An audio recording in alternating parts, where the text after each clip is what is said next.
So glad you're with me on Quantum Financial Show, where it's about you, empowerment, and knowledge. I'm not here just to entertain, but to educate and to teach.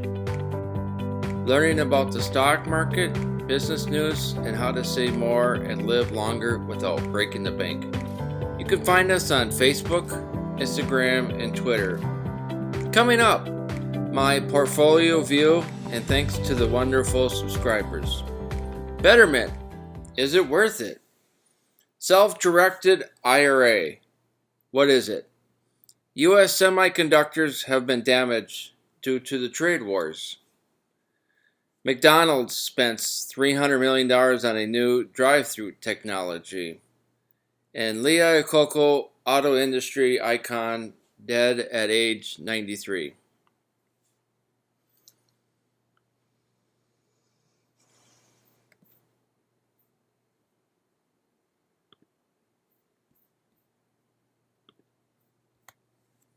My portfolio view, and thanks to the wonderful subscribers. Before I go, I want to address some wonderful comments I got on my show in the last couple of weeks. It's been really awesome. Here's a post of Roth Ira a week ago. He says, I haven't been much time behind Street Smart Edge platform, but from what I have seen, doesn't sound too possible. Day trading highly volatile. Do you have a video on maybe or a good idea for future videos?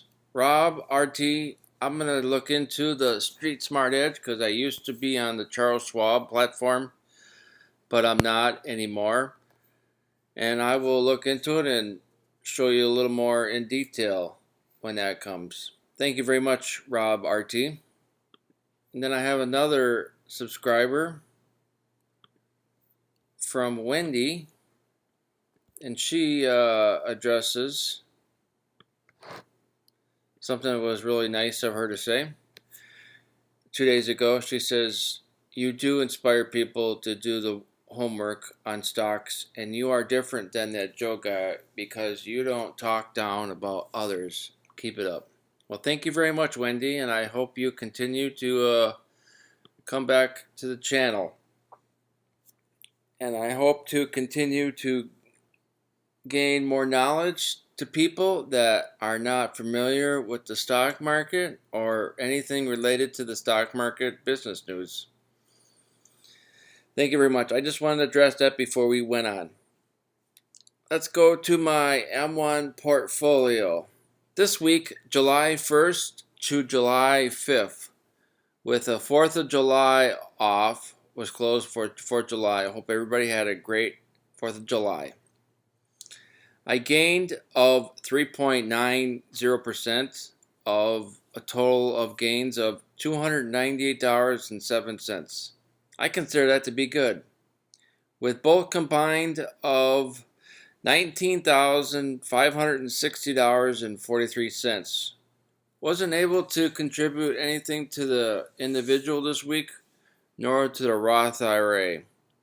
But my Roth 401k from work is always contributed, and my Acorn account as well. I'm enjoying the Acorn account. With only being open for a month now, have a total amount of $75.98 in there, with 21 cents in dividends. Let's go over my individual and my Roth and show you the returns. In the Roth IRA, consumer discretion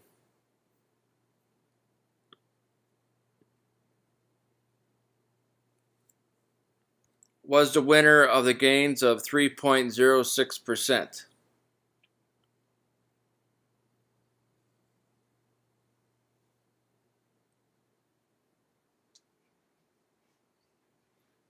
Following with real estate,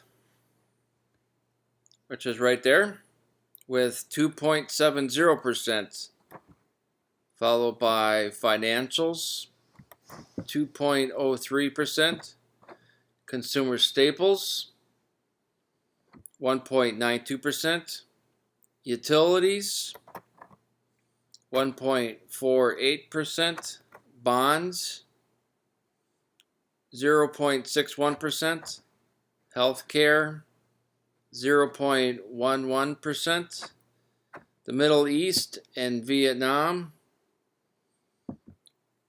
with a loss of -50%, a half of 1%.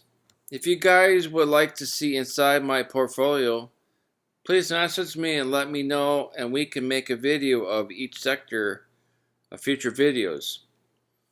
Next, I'm going to go over my individual account.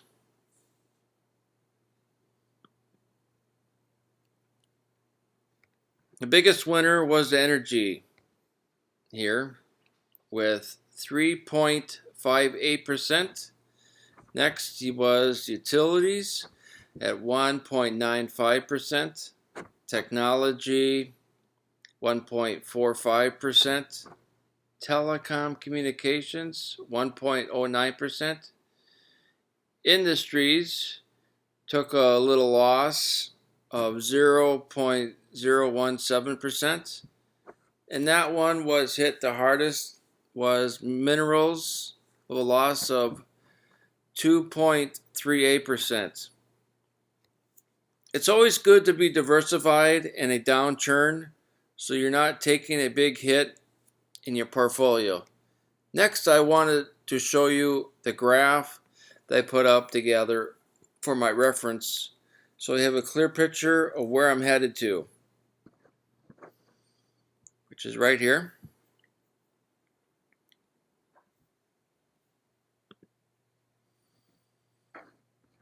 Nothing to show in the individual this week, which is right here.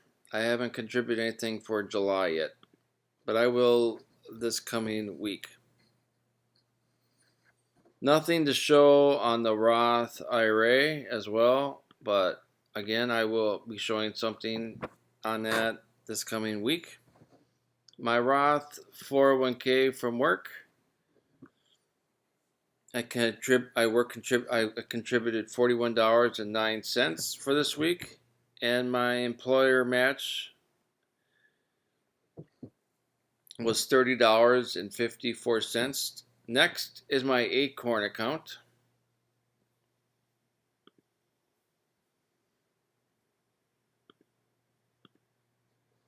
I contributed $11.02 and dividends of 15 cents. Final tab is the total for all four. For July, which is right here, I have a contribution of $97.65 and dividends of 15 cents. I would like to show you a website I've been using for several years now. It's free. It's all manual input. It's called Equity Stats, which I will show you it right here. It's for all your assets, and it shows up pretty good graphs. This owner who created this has done a really good job. It shows in real time during trading markets, but you must refresh to get the fresh quotes, and everything updates. As you can see, I have several stocks and ETFs.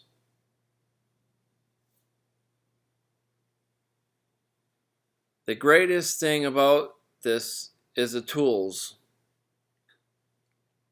which is right over here. If I click on Analyze Portfolio, it shows more in detail of your total picture of your portfolio accounts. With everything combined, you can see I have a total value of $24,231.25. So is a breakdown in the pie as well, of the heaviest assets to the smallest. On the right side of the portfolio holdings and portfolio returns, which is right over here. are very accurate. Starbucks is my biggest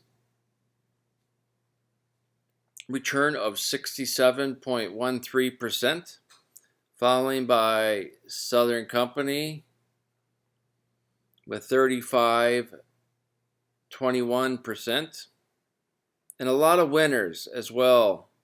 We scroll down, not too many losers till we get to the near bottom, but it's very fractional.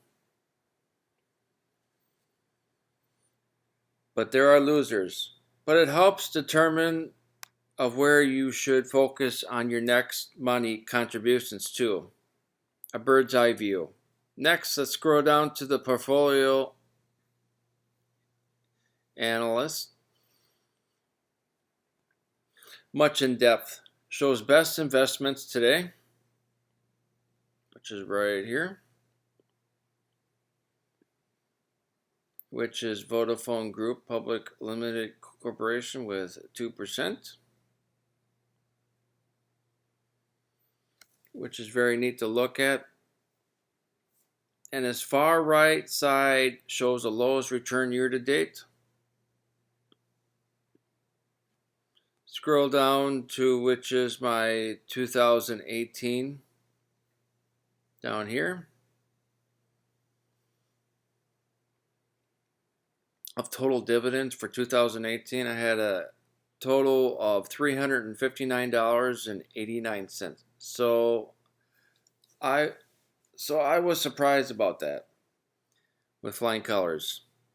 It says I have an expect of 2019 dividends of $839.28 coming. Just an estimate. Just like anything else can change. A company could stop paying dividends. Next is the dividends year to date, which is right here, year to date. And my top year to date winner for the dividends for this year is AstraZeneca with $40.92. And Clearway Energy with $23.20 total dividends. American Fund, the income fund of American RS,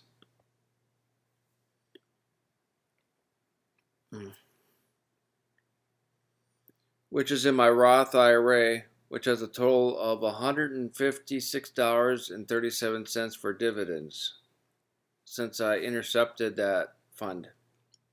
Southern Company, which is right here, with a total of $49.82 since I started getting into Southern Company of 2018 last year. I thought it might be interesting to show this to you. I will add equity stats in the description below. Now let's begin the news articles that caught my eye this week.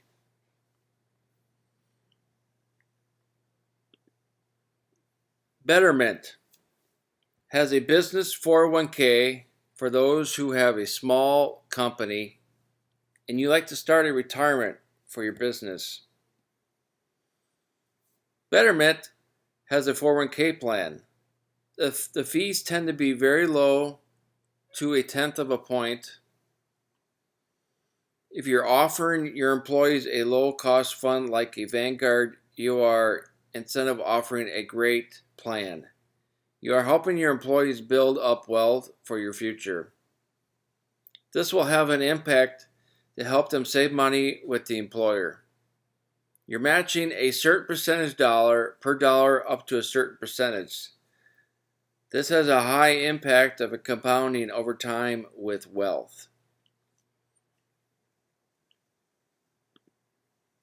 Next, I'm going to go over what a self-directed IRA. Is it an exotic IRA? What I'm talking about is having a self-directed IRA and buying real estate, having to own it or flipping it. If you flip it within a year, you pay ordinary capital gains taxes. If, however, you have it in an IRA, you don't have to pay any capital gains tax until you take it out. A self-directed IRA is a shelter from a current taxation. One of the disadvantages the self-directed IRA ultimately takes money out is taxed as ordinary income. An event where you buy property, where you sell it after a year, to be taxed at capital gains tax, which are much lower than ordinary taxes. Real estate has so many advantages of having it in a self-directed IRA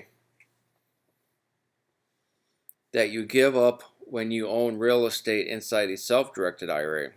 There are also disadvantages to self-directed IRAs that it has a lot of high administrative costs. There are many reasons why you don't want to do it if you have to follow a certain amount of rules, and those are expenses to administration.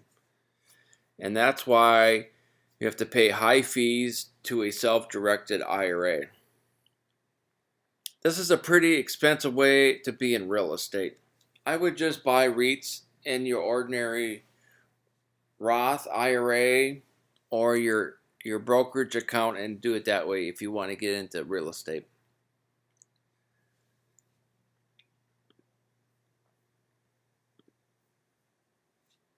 American semiconductor chips is one of the sectors that have been hit the hardest. Hit by the tilt of the tax between the United States and China over trade and national security. The Trump administration ordered companies on national security grounds to stop selling components to Huawei, China's big maker of mobile phones and network equipment. The Trump administration also in June placed 5 other Chinese entities on the same blacklist. China has responded by putting its own unreliable entities list on many United States companies.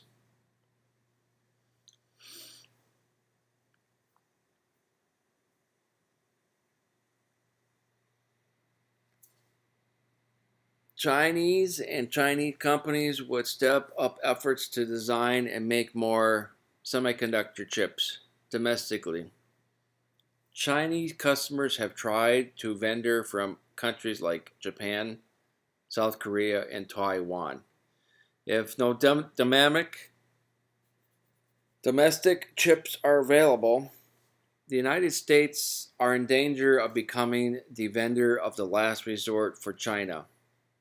American big semiconductor chip makers have taken a financial hit from the China ban.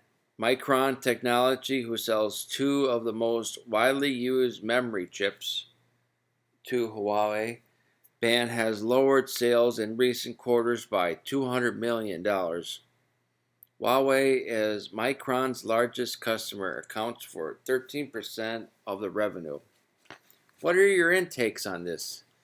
Please leave it in the comments. And now we're going to talk about McDonald's. I thought this might be an interesting article as well.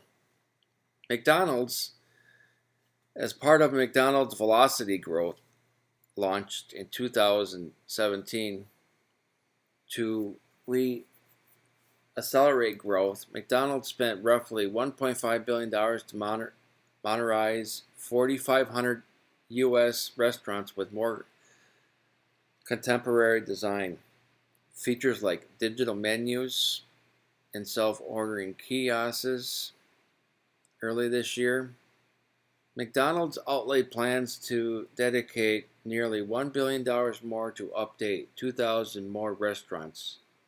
On Monday, March 25th, unveiled a new way to purchase at the drive-thru window. The purchase of Dynamic Yield is a leader in personalized and logic technology. McDonald's has made a nice contribution of $300 million, making it the largest acquisition for McDonald's in 20 years.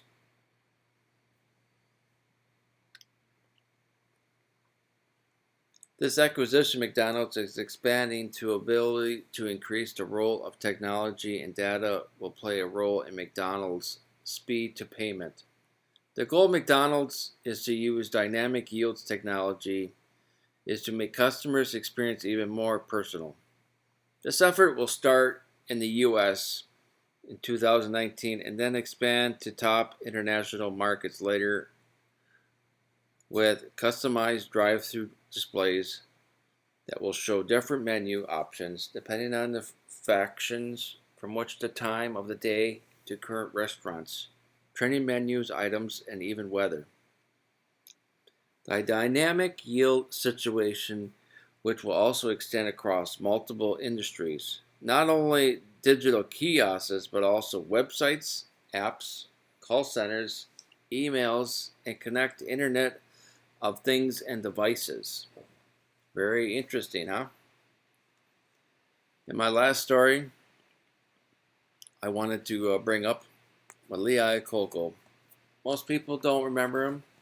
I remember a little bit about him. I was very little, but I remember him. Lacocca is responsible for the Mustang to the minivan, an auto engine that died at 94 years old, Tuesday, July 2nd. He was president of Ford Motor Company and led the turnaround of the 1980 of Chrysler's almost bankruptcy. Iacocca became president of Ford Motor Company in December of 1970.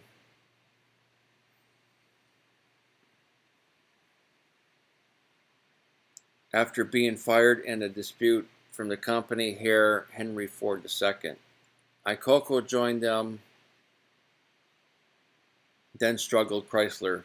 Using his business skills and ability to turn a phase, he won a federal loan guarantee that helped the automakers avoid potential 1980 bankruptcy.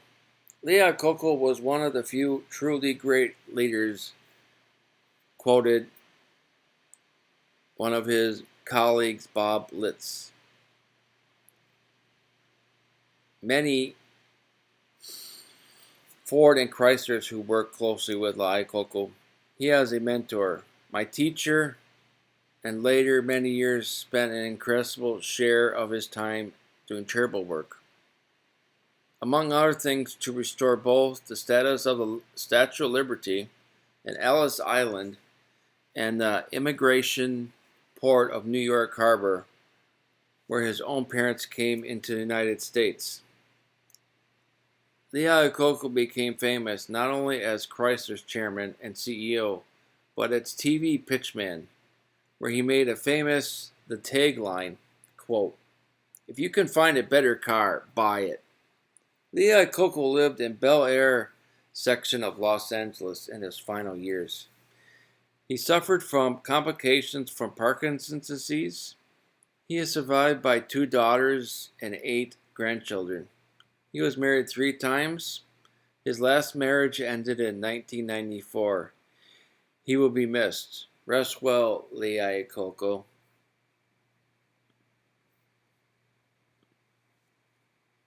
Thank you very much for listening to the Quantum Financial Show. Thank you for joining us today. If you like to leave comments or questions, please do so. We have Facebook, Instagram, and Twitter pages. Until next show, I will see you later. Bye-bye.